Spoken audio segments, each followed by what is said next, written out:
नमस्कार लाडक्या बहिणींनो, लाडकी बहीण योजनेची ई केवायसी करण्याकरिता 31 डिसेंबर अंतिम मुदत देण्यात आलेली आहे। तुम्ही तुमची लाडकी बहीण योजनेची ई केवायसी तर केली, परंतु ती योग्य पद्धतीने झाली आहे का? आता योजनेमध्ये तुम्हाला परत पैसे येणार का? काही महिलांना या ठिकाणी एडिट करण्याची परत आवश्यकता आहे, तर नक्की काय विषय आहे चला लगेच माहिती पाहून घेऊया, कारण ही एक तुम्हाला शेवटची संधी असणार आहे। त्यामुळेच लाडक्या बहिणींनो लक्षात घ्या, जर तुम्ही आता तुमची ई केवायसी केली असेल, म्हणजेच की जेव्हा वेबसाईट अपडेट होऊन तुमची ई केवायसी केली असेल, तर आता जेव्हा तुम्ही वेबसाईटवर जाऊन परत तुमचा आधार नंबर टाकणार आहात, तेव्हा या आधार नंबरची किंवा सदर आधार नंबरची ई केवायसी आधीच झाली आहे असा तुम्हाला मेसेज येईल आणि तो पॉपअप आल्यानंतर तुम्हाला परत ई केवायसी करण्याची गरज नाही, तुमची ई केवायसी योग्य झाली आहे।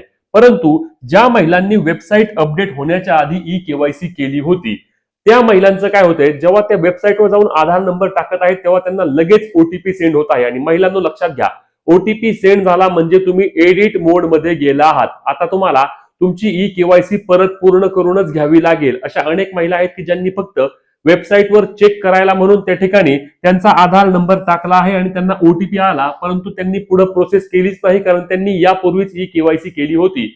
परंतु लक्षात घ्या, एकदा तुम्ही वेबसाईटवर जाऊन त्या ठिकाणी तुमचा आधार नंबर टाकल्यानंतर तुम्ही डायरेक्ट एडिट मोड मध्ये जाता आणि तो एडिट मोड मध्ये गेल्यानंतर तुम्हाला तुमची ई केवायसी परत पूर्ण करून घ्यावी लागेल। म्हणून दोनही प्रश्नांची उत्तर त्या ठिकाणी नाही नाही निवडा आणि तुमची ई केवायसी 31 तारखेच्या आधी पूर्ण करून घ्या।